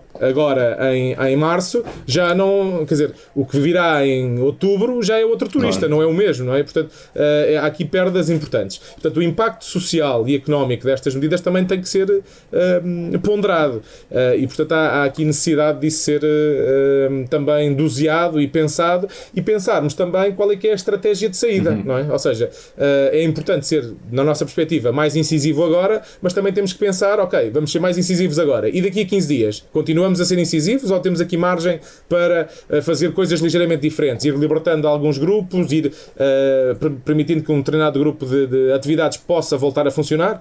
Portanto, vamos ter que, de alguma forma, ir aprendendo com o que já fizeram os outros países. Nós aqui tivemos uma vantagem que foi, quer a nível mundial, quer em particular na Europa, tivemos mais tempo que os outros para desenhar a resposta, para pensar o que é que era melhor, para ver o que é que resultava e não resultava, e portanto temos essa vantagem que não tenho a certeza que estejamos a usar da melhor forma, não é? E portanto encaro com preocupação aquilo que vai acontecer no horizonte imediato, mas também no médio e longo prazo. Eu julgo que todos nós vamos passar aqui um tempo difícil e portanto vamos ter que repensar muitas daquilo que são as coisas que damos por adquiridas. Da DGS e o Ministro da Saúde dizem que o pico será entre 9 a 14 de abril, não é? Faz sentido para vocês? Não sei se isso é aconselhado, calculo eu, por especialistas, não é? Não deve ser o Ministro da Saúde que meteu nos dados no Excel, mas faz sentido ser nessa altura? E se faz, admitindo que vamos conseguir começar a achatar a curva nesta semana, que as medidas que foram agora 10 dias estão a surtir efeito, significa que vamos chegar ao pico, ou quais é que são as estimativas? Que chegaremos ao pico com 50 mil infectados, com assim um intervalo com alguma confiança? Qual é que é? Pois, as projeções são feitas com base nos dados que vamos recolhendo e, portanto, em função da evolução que temos dos últimos dias. E, portanto, quando colocamos medidas no terreno, isso faz com que as projeções percam alguma fiabilidade, não é? Portanto, cada vez que mudamos a estratégia, cada vez que aumentamos o número de testes ou diminuímos o número de testes, depois os nossos números tendem a não ficar tão ajustados como seria desejável. Mas nós também temos projeções, são feitas com os dados que são públicos da Direção-Geral da Saúde e apontam tendencialmente mais ou menos para o mesmo pico ser daqui a 2 a 3 semanas. Em termos da magnitude do problema, portanto, é difícil de facto calcular, temos a tal dificuldade no que toca à realização dos testes e, portanto, até que ponto é que nós temos uma percepção clara do que é a disseminação da doença na comunidade e, portanto, temos cautelas em fazer essas projeções. Portanto, no nosso site, no site da Associação Nacional dos Médicos de Saúde Pública, temos lá um dashboard onde são colocados todos os casos e temos uma projeção a 3 dias. E optámos por não fazer projeções a mais tempo, apesar de, digamos, do ponto de vista matemático conseguirmos fazer, porque tem um nível de incerteza elevado e, portanto, também não vale a pena nem estar a criar expectativas demasiado otimistas, nem excessivamente pessimistas. E, portanto, a perspectiva é, de facto, usar os dados com parcimónia. Nós também só temos os dados agregados, o que também não nos permite fazer uma projeção tão exata ou tão digamos, tão rigorosa como quem tem os dados nominais, portanto, os dados por cada doente, mas, de qualquer forma, acreditamos que os nossos dados estão em linha com aquilo que já foi dito e portanto, a expectativa vai nesse sentido. Eu como hipocondríaco, vocês não me tranquilizam, pá. Eu quero saber quantos é que vão morrer, pá. Sim, mas isso eu acho que é curioso, que eu não sei se vocês têm reparado nisso, e só para sairmos brevemente só da questão da doença, que é, eu acho que as pessoas querem saber tudo sobre tudo agora, não é apenas questões de doença, questões sobre a economia, questões Sim. sobre a saúde mental, questões sobre família, sobre relações, e há uma vontade tremenda de ter respostas a uma velocidade provavelmente não é possível, porque tudo isto é tão novo que não vai haver respostas para muitas coisas em meses ou anos, não é? Sim, as pessoas lidam mal quando não têm quase prazos, não é? Todos nós, um bocadinho, às vezes, no trabalho somos assim, não temos um prazo para entregar o projeto e vamos adiando. E aqui é um bocadinho isso, é não saber, ou seja, esse pico, qual é que vai ser o pico? Vai ser um pico estilo Alemanha, que dizem que já pode começar a baixar e que tem uma taxa de mortalidade baixíssima, mas também são o país com mais camas de cuidados intensivos do mundo, acho eu, ou se vai ser um pico Itália, ou se vai ser um pico Espanha que se aproxima de Itália e que poderá até ultrapassar, ou se vamos ficar ali no meio termo. Isto, obviamente, fazendo a proporção da população também, não é? Que somos um país 5, 6 vezes mais pequeno do que Itália. Se é isso que podemos esperar, se as medidas que temos tomado cedo nos vão dar um bocadinho de descanso ou não? É uma grande incerteza. Temos uma população envelhecida e os países do sul da Europa tendem a ter uma demografia relativamente parecida e, portanto, temos esta dificuldade de potencialmente termos mais doentes de risco que outros países com gente mais jovem. E o contacto também, intergeracional também, não é? Contacto intergeracional, contacto entre gerações. Sim. É maior, por exemplo. Sim, as famílias são muito gregárias e, portanto, há muitos coabitantes e, portanto, isso também faz com que haja uma maior propensão para a disseminação da doença. E, portanto, temos aqui um conjunto de dificuldades que nos levam a crer que estamos mais próximos, de facto, dos países do Sul do que dos países do Norte. As medidas, é a tal história, nós só temos impacto verdadeiramente visível das medidas 5 ou 6 dias depois de as implementarmos, porque é o tempo, digamos, médio de incubação. E, portanto, as pessoas que vão adoecer daqui a 5 ou 6 dias, a maioria das pessoas que vão adoecer daqui a 5 ou 6 dias, estão hoje a ter o contacto, estão hoje a ser expostas. E, portanto, aquilo que acontece hoje vai ter repercussão, por exemplo, no fim de semana. E, portanto, temos essa dificuldade. De qualquer forma, a estimativa que estamos a fazer é muito em linha com, infelizmente, o que se passa, quer com Itália, quer com Espanha. A nossa expectativa é que as nossas medidas têm sido ligeiramente antecipadas em relação ao que foi feito nos outros locais, tendo aprendido também com essa experiência, possam também ser mais eficazes, mas o tempo dirá. E, portanto, temos que ir afinando aquilo que são as medidas e os resultados à medida que eles vão sendo produzidos. Tu disseste que, tendo em conta o tempo que nós levámos de avanço, por assim dizer, em relação à Itália e até à Espanha, que mesmo assim não o soubemos aproveitar de uma forma totalmente. Estás-te a referir exatamente a quê? Estou a referir, por exemplo, às questões do encerramento, o chamado lockdown, não é? Ou seja, nós demorámos a tomar a decisão, depois ficámos pendentes de uma decisão primeiro do Conselho de Estado, depois do Sr. Presidente da República, depois da Assembleia da República, e naturalmente que a declaração do estado de emergência foi importante, mas de alguma maneira, se olharmos atendendo às medidas que entretanto foram implementadas, acaba por ser possível que elas, mesmo sem a declaração do estado de emergência, pudessem ter sido tomadas. A questão do encerramento de algumas atividades económicas, etc., podia ter sido decretado sem necessidade do estado de emergência. É evidente que, do ponto de vista jurídico, quem tem que tomar a decisão fica mais confortado, fica, digamos, com outro instrumento jurídico para avançar nesse sentido. Mas não é linear que não pudesse ter sido feito sem o contexto da declaração de estado de emergência. Aliás, foi o Sr. Primeiro-Ministro que o disse, não é? Mas falaste aqui da questão jurídica, porque diz que uma das coisas que eles temiam era depois processos contra o Estado, não é? Exatamente. Que sem o estado de emergência não teriam esse poder e que, portanto, as empresas poderiam processar o Estado e seria caótico, não é? Mas a Alemanha, segundo o que sei, não teve um lockdown também absoluto logo nos primeiros dias, certo? Ou teve? Tanto quanto sei, não. Acho que não. Então como é que se explica o que a taxa de letalidade neles, eu estive a ver agora, a comparar os números da Itália com a Alemanha, quer dizer, não tem comparação possível, não é? Tendo em conta que eles não tiveram essas medidas profiláticas antes, o que é que explica que a taxa de que eles tenham tão poucos mortos? importa já clarificar uma coisa, porque há aí uma teoria de que eles contam os mortos de maneira diferente e por isso é que tinham menos mortos do que tem a Itália. Portanto, o Robert Koch Institute, que é a instituição alemã que tem esta área da vigilância, já vai clarificar que não é de todo assim. Ou seja, uma caricatura, o indivíduo que foi atropelado mas tinha Covid-19 também conta, não é? Para esta estatística. Portanto, não é verdade que eles não estejam a contar os casos da mesma forma. As explicações possíveis para o aparente sucesso da Alemanha, e digo aparente não porque discordo que seja um sucesso, mas porque ainda não sabemos como é que isto acaba. Muito poucos não é? recuperados, já, a Alemanha. Pronto, tem a vantagem de ter começado um pouco mais tarde, tem uma população mais jovem do que a população italiana ou espanhola, e a nossa, tem de facto uma política de testes muito mais abrangente, e portanto o modelo deles, a própria prestação de cuidados é um modelo diferente do nosso, em que o deles é um modelo, sem entrar em grandes técnicas, é um modelo de bismarckiano, e portanto eles não têm verdadeiramente um Serviço Nacional de Saúde, eles têm um serviço, a prestação de cuidados é baseada em seguros de saúde, portanto o modelo bismarckiano, e esse modelo também lhes permite ter um pouco mais agilidade, em que os prestadores privados acabaram por ser responsáveis por fazer os testes, aliás, como aconteceu cá também em alguma medida, e portanto tiveram uma resposta mais célere nesse sentido dos testes. E depois tem, em relação à mortalidade, aquela grande vantagem que o Hugo já referiu, que é a história do terem de facto um número de camas de cuidados intensivos muito maior por 100 mil habitantes do que o resto da Europa, e portanto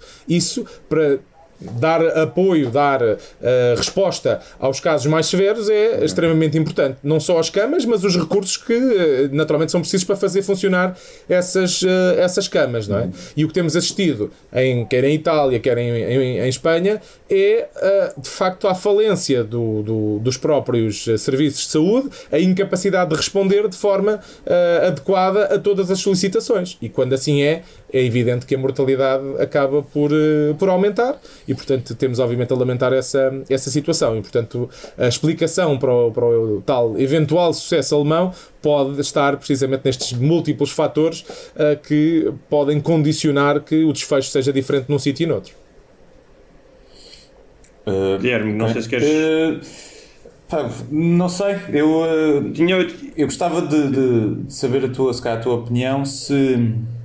Já vimos em Itália que também quando se fala de Itália é preciso perceber que não é em todo o lado da Itália, não é? Numa zona mais específica. Sim, a região norte e na Lombardia a coisa correu tendencialmente pior do que no resto do país. Mas neste momento já acabou por haver casos em quase todo o lado. Mas não é? Portanto, é também expectável que em Portugal atinjamos o colapso em que é preciso rejeitar cuidados de saúde a pessoas com mais de 80 anos, ou pessoas ter que aquelas regras de ética que nos assustam um bocadinho a todos e que aos médicos acredito que seja uma decisão terrível. Eu espero que nós não tenhamos que chegar a esse ponto. Tem havido uma preocupação grande de reforçar a capacidade. A sociedade civil também se tem mobilizado para disponibilizar recursos, desde equipamentos de proteção individual. Uma pergunta: o que é que podemos fazer? Em que é que podemos ajudar?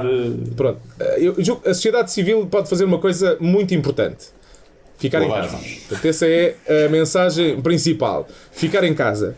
Lavar as mãos e a etiqueta respiratória são as mensagens principais. Depois, há outras coisas que podem também fazer. Não assambarcar. E temos assistido ao assambarcamento de um conjunto de produtos. Agora, um dos grandes problemas que temos enfrentado, ainda sem sabermos bem se vai ou não vai ser uma das abordagens terapêuticas, é que de repente a azitromicina e a cloroquina, que num dos estudos se apresentou como sendo um dos potenciais tratamentos da malária, não é? Sim, exatamente, ser adotado potencialmente. Os estudos não são muito conclusivos e, portanto, eu acho que até é prematuro estar a dar grande confiança a essa associação terapêutica. Portanto, precisamos de saber melhor, e o estudo que foi publicado ainda carecia de facto de revisão por pares, e portanto não vale a pena também embandeirarmos em arco com este grande sucesso terapêutico, mas o que é facto é que acabou por haver uma corrida a estes medicamentos e que neste momento estão praticamente com muito baixo stock. É só para um amigo, como é que se arranja um medicamento desses? Tem que ser um médico amigo a passar uma receita, não? Tem que haver uma prescrição, médica, e portanto não basta ir à farmácia pedir e obter o medicamento, mas tem que haver uma prescrição. E, portanto, também os médicos aí têm uma responsabilidade grande de mediar esse consumo. Temos assistido a uma grande onda solidária de pessoas de profissionais de saúde que até estão a prescrever à distância, porque para as pessoas que não podem aceder neste momento ao seu médico, mas também temos de ter cuidado com isso. E já temos assistido também a profissionais a prescrever indiscriminadamente medicamentos que provavelmente teriam que ser pensado bem se devem ser feitos. E, portanto, temos assistido desde médicos dentistas e que naturalmente estão habilitados a prescrever, também a prescreverem medicamentos que não são seguramente da sua área, e isso pode ser de facto perigoso. E, portanto, aí recomendar também alguma cautela aos profissionais, porque estamos todos a tentar ajudar e ser voluntariosos, mas às vezes podemos estar eventualmente a fazer mais mal do que bem. Portanto, muito cuidado também com essas situações. Depois há as tais iniciativas da sociedade civil que acabam por ajudar todo o sistema.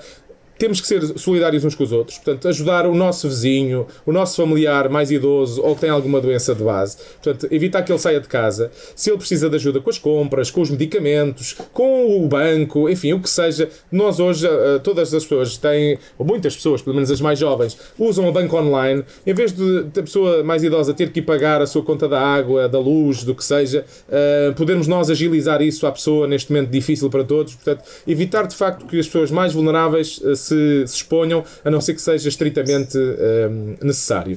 E depois há um conjunto de iniciativas, e há de facto isso o povo português tem sido extraordinário, que se disponibilizam para ajudar naquilo que são as suas funções. Desde as pessoas da área tecnológica, com soluções da área da informática, pessoas da área também a elaborar máscaras.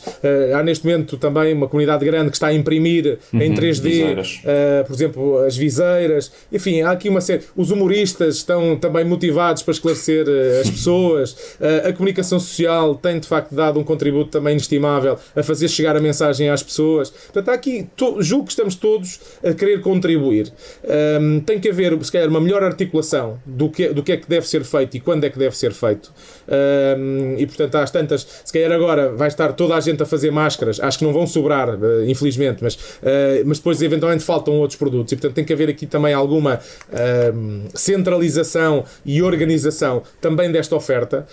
A própria OMS, por exemplo, não é uma realidade aqui na Europa, mas, por exemplo, se formos para o contexto dos países de baixo rendimento, muitas vezes a estrutura mais essencial para ter no terreno é a estrutura de coordenação da resposta, porque muitas vezes as equipas das ONGs chegam ao terreno e querem fazer 30 mil coisas e depois às tantas estão 10 a fazer a mesma coisa numa determinada região, mas a região ao lado não tem ninguém a trabalhar e portanto importa também fazer aqui uma certa articulação, concertação dos esforços, por forma que nos possamos focar naquilo que é importante e responder às necessidades, em vez de estarmos cada um a puxar para o seu lado. E, portanto, é importante que também seja organizada essa resposta. E, Ricardo, já falámos aqui de muitas coisas que se descobriram do vírus, não é? E estamos a falar num espaço de 2 meses.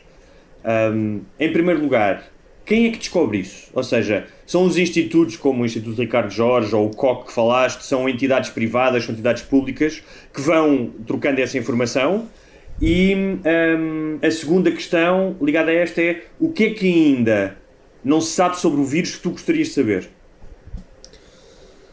Bem, tem sido de facto muito gratificante ver a comunidade científica a partilhar de uma forma muito vasta aquilo que são os dados. Numa fase inicial há aquela questão que eventualmente a China não teria revelado em tempo útil toda a informação, mas progressivamente eu julgo que todos os países, incluindo a China, têm sido bastante transparentes na divulgação da informação. E portanto isso tem permitido que quer os grandes institutos, quer pequenos grupos estejam a trabalhar os dados, estejam a produzir conhecimento e que esse conhecimento possa estar a ser útil para as pessoas adotarem melhores práticas, implementarem melhores soluções para resolver o problema. Portanto, isso é saudar de facto esta colaboração internacional da divulgação da informação.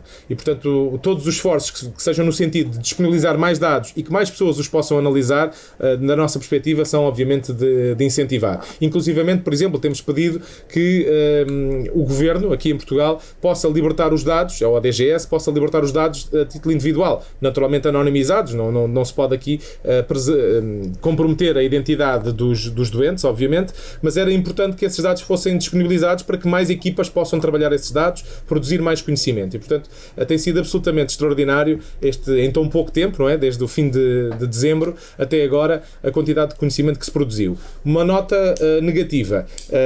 Temos também ter cuidado com a forma como olhamos para esses dados. Muitos desses dados não são ainda validados cientificamente, precisam da tal revisão por pares e, portanto, temos que ter também cautelas no que toca à utilização desses dados de forma, digamos, indiscriminada. Um dos exemplos que temos é aquele que já falámos da azitromicina e da cloroquina, que eventualmente os estudos não são assim tão robustos que permitam já uma implementação disseminada por todos os doentes. Em relação ao que é que nós gostávamos de saber, bem, eu julgo que há as questões claras da imunidade, não é? Ou seja, como é que se a imunidade é duradoura, se adquirem todos os doentes, ao fim de quanto tempo é que os doentes estão considerados curados, portanto, deste ponto de vista da manifestação da doença, e de facto as armas terapêuticas e a vacina são outras duas respostas que todos nós gostávamos de ter o quanto antes, não é? Portanto, isso são seguramente três das perguntas que todos nós gostávamos de ter a resposta, ou seja, a questão da imunidade, a questão da terapêutica e a questão da vacina. Mas mais rapidamente se sabe da imunidade do que da vacina, certo? Ou seja... Sim, seguramente. As vacinas têm um tempo de desenvolvimento longo, principalmente porque têm que ser alvo de percebermos a segurança da administração das mesmas e depois a efetividade das mesmas. E, portanto, isto são estudos que tendem a demorar mais tempo. Têm também, muitas vezes, prazos regulamentares muito alargados, que aqui, eventualmente, até poderiam ser encurtados face à emergência à escala global que todos enfrentamos. Mas, mesmo assim, há mínimos que têm que ser cumpridos do ponto de vista da segurança, que, naturalmente, demoram algum tempo até serem feitos. Mesmo com a China a testar as vacinas em presos e coisas assim do género, pode acelerar, pode ajudar ou não? Pode ajudar? É nós estarmos aqui a fazer atropelos éticos, não é? E esse parece-me claramente um deles, atropelar aqui aquilo que são as regras éticas para acelerar os prazos ou cortando aqui algumas etapas e que podem naturalmente ter consequências muito, muito graves para quem é alvo dessas testes. É uma minadora neste momento, não é? Quem descobrir a primeira vacina e isto não entrando aqui... Certo, mas... A indústria farmacêutica tem, obviamente, um interesse económico, mas também tem uma responsabilidade social. E, portanto, nesta área, eu julgo que todos deviam estar unidos no sentido de encontrar uma resposta e uma solução que seja efetiva para o problema. E, quer dizer, eu acho que quem também investe na resolução dos problemas deve ter um retorno financeiro, que não deve ser estratosférico, não é? Ou seja, deve ser justamente recompensado na medida do investimento em que fez. E sabemos que o desenvolvimento hoje em dia de medicamentos, de vacinas, é altamente dispendioso. E, portanto, eu percebo que tenha que haver algum retorno financeiro. Mas tem que ser também numa escala justa e que permita que depois os próprios países, em função da sua capacidade económica, também consigam dar resposta àquilo que sejam os preços das soluções que se encontram. E já agora, não sei se também estava aqui, mas falando nisso da Big Pharma e do que é privado e público, assusta-me um bocadinho, minha opinião não especializada obviamente, mas olhando para os Estados Unidos, que podem estar à beira de uma coisa mesmo sem precedentes. Basta, só na Califórnia há 100 abrigos que não têm plano de saúde e que não serão atendidos. Se formos só para aí, e o facto de vermos o Trump agora, hoje, a dizer que é uma guerra, mas a dizer que a culpa é da China porque devia ter avisado antes, que é, quando ele há uma semana estava a dizer que era só uma gripe. Se também vos assusta a vocês, porque o impacto nos Estados Unidos depois acaba por se repercutir em todo o lado. E não te esqueças do Brasil, Guilherme, também. E do Brasil, por razões diferentes do Brasil. Sim. E mesmo como segunda vaga, que provavelmente diz-se de que acontecerá lá para outubro, novembro, haverá outra vaga e uma possibilidade até de uma nova quarentena e isolamento. E o facto destes países estarem a lidar assim tão levianamente pode potenciar tudo isso, não sei. Eu julgo que a tendência dos políticos é, numa fase inicial, desdramatizar. E depois tendem a correr atrás do prejuízo para compor a situação. Mas isso é quase intuitivo, não é? Ou seja, a tendência para o fazer, proteger a economia, etc., acaba por por tomar conta de quase toda a classe política. Agora, temos que dosear isso mesmo e, principalmente, atender aos factos, não é? E, portanto, neste momento já ninguém, julgo eu, desvaloriza a ameaça que é este surto e, portanto, está toda a gente a tomar as medidas. O Bolsonaro ainda não. Mais extensas, menos extensas. O Bolsonaro acho que ainda ontem disse que é só uma gripe, só uma gripe, eu não apanho, não. Depois 14 pessoas estarem infectadas, a comitiva dele. Pronto, e temos que... Pode haver razoabilidade ou não haver razoabilidade na forma como nós processamos a informação que nos é disponibilizada. E, portanto, temos que o fazer de forma racional e escolher aquilo que são as melhores estratégias para aquilo que pretendemos. E, portanto, eu encaro com alguma preocupação o cenário nacional, mas também o contexto internacional. E, portanto, podemos estar a entrar numa crise até de uma dimensão mais agravada do que aconteceu em 2008, com as consequências que todos conhecemos. E, portanto, este aspecto económico e social, obviamente, também me preocupa muito, até pelas implicações que tem depois do ponto de vista da saúde, a questão dos sem-abrigo, a questão das pessoas que não acedem a seguros médicos, a dificuldade no acesso, enfim, há várias questões que depois se podem colocar. E, portanto, temos aí grandes dificuldades que vamos ter que enfrentar todos juntos.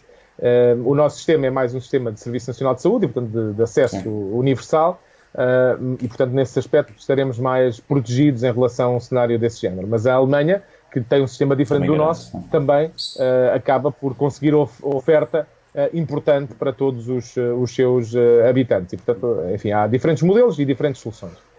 E, portanto, eu acho que vamos aqui enfrentar tempos difíceis, tempos que implicam de nós um reajustamento grande em relação àquilo que eram as nossas expectativas aqui há 3 ou 4 meses atrás, mas que acredito que vamos ultrapassar isso, seguramente, e com maior ou menor dificuldade, todos nós temos aí um papel a desempenhar e que eu espero que daqui a 6 meses possamos estar todos a comemorar de facto ter ultrapassado esta situação.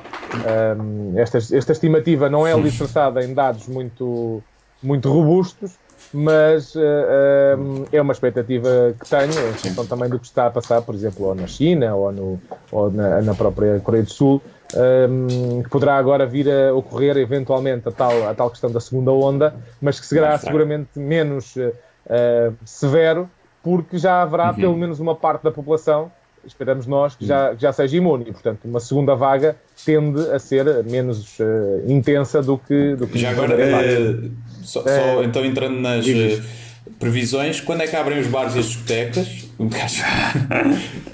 E a outra que é... Gostávamos muito de saber, mas ainda é difícil para ver. 30 de maio, eu tinha férias, é para esquecer, não é? Mesmo 30 de maio, a partida é para esquecer.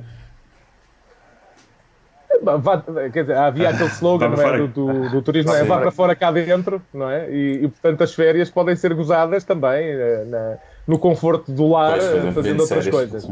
Mas não sei, acho que é prematuro dizer se no fim de maio já poderemos estar a retomar aquilo que é a vida normal. Eu julgo que vamos ter que fazer isso de forma faseada, ou seja, isto não me parece que vai ser o tipo de coisa que um dia chegamos e está tudo resolvido, portanto volta tudo a funcionar, e portanto vai ter que ser aqui um esforço de recuperação, e também já devíamos estar a pensar nesse planeamento, ou seja, aquilo que vai ser a estratégia de saída tem também que ser já ponderada para começarmos a... Ricardo, da minha parte tenho só uma última pergunta, que tem um pé no passado e outro no futuro, e qual é que é a tua epidemia preferida do passado, ou seja, no sentido em que, eu dou-te uma ajuda, no sentido em que permitiu provavelmente mudanças a nível de comportamentos e de descobertas científicas, e tendo em conta o que já sabe desta epidemia, o que é que tu achas que pode mudar em termos de comportamentos sociais e questões de higiene e de saúde em relação a esta no futuro?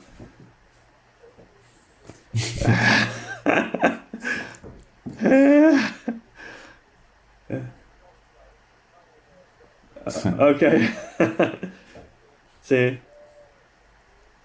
E que, mesmo sem saber qual era o agente da doença, ou seja, havia um surto de cólera em Inglaterra no meados do século XIX, e ele mesmo saber qual é o agente, foi contar onde é que moravam os mortos, e fez um mapa com o sítio onde havia mais óbitos. E com base nesse mapa, ele conseguiu perceber que havia diferenças entre duas zonas. uma zona que era abastecida por uma determinada companhia de água e outra zona que era abastecida por outra companhia de água. E através e há aquele mito em que ele retirou a manivela da fonte, na altura não havia água canalizada em todas as casas, portanto as pessoas tinham que ir aos fontanários abastecer-se e dar a manivela para que a água pudesse sair. E portanto, através da metáfora da retirada dessa manivela, os números de casos de óbito por cólera na cidade de Londres foram descendo. E, portanto, ele, mesmo sem saber qual era o agente, mesmo sem grandes ferramentas tecnológicas, conseguiu, de facto, resolver o problema. E, portanto, o Jon Snow é o pai da epidemiologia moderna e, portanto, é um exemplo que todos nós gostamos muito de referir e que acaba por ser um exemplo para todos nós sobre como é importante usarmos os meios que temos ao dispor para tentar resolver um problema, mesmo não tendo da posse de todo o conhecimento, como acaba por ser aqui o caso neste surto de Covid-19. Em relação ao futuro, a minha expectativa é que depois disto acabar, possamos fazer uma reflexão verdadeiramente abrangente sobre o nosso Serviço Nacional de Saúde, sobre o nosso nosso Sistema Nacional de Saúde, sobre aquilo que é a saúde pública nacional, que recursos é que tem, que recursos é que deve ter, como é que poderá funcionar melhor, porque eu julgo que identificámos aqui fragilidades importantes que têm que ser resolvidas e que seguramente quando acontecer uma coisa análoga a esta, e vai acontecer, o mundo provavelmente vai enfrentar outro tipo de ameaças biológicas ou de outro tipo, portanto, vamos ter que ter ferramentas melhores do que as que temos agora para enfrentar estas realidades. Eu espero que daqui a 6 meses, ou quando isto estiver resolvido, não se pense, bem, já passou, volta tudo ao normal, mas em vez disso possamos aprender com aquilo que correu menos bem, fazer uma avaliação bastante aprofundada de tudo isto e identificar as soluções para que numa próxima ocasião tenhamos de facto uma resposta bem mais ágil, atempada e eficiente e que não estejamos tão aflitos a lidar com uma emergência deste tipo como estamos agora. E, portanto, que os alertas que alguns de nós foram fazendo possam ser escutados e resolvidos. Ok. Muito obrigado, Ricardo. Sim, obrigado. Eu também já não tenho... Muito obrigado também pela oportunidade. Não, era essa. E espero que seja útil para as pessoas que assistem ao podcast estas mensagens. Hoje, se calhar, não foi tão ligeiro ou tão divertido como costuma ser, mas espero que seja útil para todos. Apesar dos nossos ouvintes serem pessoas já por altamente inteligentes e informadas, e então de certeza que já lavam as mãos. Eu quero aqui notar para os ouvintes que estão só a ouvir a versão áudio que o Ricardo não tocou na cara uma única vez. Ao contrário, eu estou sempre a tocar. Portanto, é um autocontrole incrível. Quero aqui dizer que não é verdade, de facto. Foi? Então não reparei. Uma vez, mas uma comparado connosco. Mas antes de vir fazer o podcast, lavei as mãos e quando desligar a chamada, farei o mesmo. Ok. Eu ainda fiz pior, e aqui vou admitir, até para que sirva de exemplo, que é, dei festas ao meu cão e a seguir meti a mão na cara. E o cão esteve na rua de manhã. Isso mata o bicho, até ajuda. Alguma coisa, algum repositório de informação, seja Instagram, seja site, que vocês tenham que... Nós, a associação, tem o nosso website, tem uma área específica do Covid, onde temos o dashboard com a evolução dos casos e a tal projeção a 3 dias. Temos Quer dizer que só qual é que é o site, Ricardo, para as pessoas... O site é www.anmsp.pt. A sigla é de Associação Nacional dos Médicos de Saúde Pública. Depois colocamos o link também na descrição. Muito bem. E depois temos também, vamos ter hoje à noite, em princípio, uma área para aquilo que é a evidência disponível. Portanto, vamos ter lá já uma revisão sistemática que estamos a fazer com outros colegas de outras áreas. É uma colaboração que temos com o Evidência Médica, com a Associação Portuguesa de Medicina Geral e Familiar e com a Uphill, que é uma startup. E, portanto, temos esses 4 parceiros que estão a criar estes conteúdos cientificamente validados. Vamos ter uma área também com ideias para as pessoas fazerem em casa, em isolamento ou quarentena, que vai incluir desde museus virtuais, atividades de formação, atividades de ciência cidadã, ou seja, as próprias pessoas contribuírem para o desenvolvimento da ciência. Portanto, essa é outra das áreas. E temos também o nosso Instagram, temos Twitter e também Facebook, mas no Instagram temos uma campanha associada ao Eu Fico em Casa, em que tem havido, de facto, uma adesão tremenda. Nós lançámos há uma semana o nosso Instagram, não tínhamos conta, e contamos já mais de 70 mil seguidores, e que estão, de facto, a partilhar coisas que fazem em casa, e houve várias figuras públicas que também deram a imagem a essa campanha, e, portanto, agradecer a todos também a divulgação disso mesmo, porque temos todos um papel a desempenhar e podemos utilizar também este período que estamos em casa, enfrentar esta ameaça e convertê-la numa oportunidade, ou seja, aprender coisas novas, aproximar-nos daqueles que nos são mais próximos, mas com as devidas distâncias físicas, não é? Podemos interagir com os outros através dos meios tecnológicos, enfim, através de tantas maneiras, e, portanto, aproveitar este tempo que agora estamos em casa, se calhar para repensar aquilo que há tanto tempo não fazíamos, atividades que já andamos a adiar há muito tempo e que podem, de facto, ser feitas em casa, e que temos agora aqui uma oportunidade que podemos aproveitar para o fazer. Portanto, mais uma vez, muito obrigado a vocês. Obrigadíssimo pela disponibilidade, e disponham, olha, estamos todos no mesmo barco, e acredito que vamos ultrapassar isto em breve, e havemos de fazer depois uma pós-Covid party com toda a gente, e já com os bares, já toda a gente imunizada, e sem usarem qualquer tipo de proteção para outros vírus, não é? Tudo com máscara, mas já sem se preocuparem com os outros. Está bem. Muito obrigado, Ricardo. Obrigado, Ricardo. E até uma próxima. Obrigado. Bom trabalho. Obrigado. Obrigadíssimo. Tudo bom. Força.